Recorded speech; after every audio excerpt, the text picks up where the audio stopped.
how to set the action button to open Magnifier on the iPhone 16 series. First, let's return back to the home screen by swiping up at the bottom of the screen. Then on the home screen, tap on Settings. Now from the Settings page, we then scroll down and tap on Action button.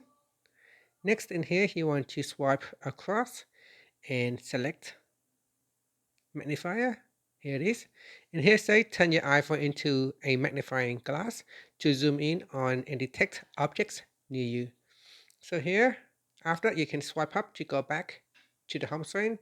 And when you want to quickly open up Magnifier, just press and hold on the action button here. And that's it. Magnifier will quickly launch. And from here, you can use it to magnify in an object. And there it is. Once it is magnified, you can also capture a picture. And that's it. So here we can, after you have taken a picture, you can further zoom into the image as well. And that's it. Thank you for watching this video. Please like and subscribe to my channel for more videos.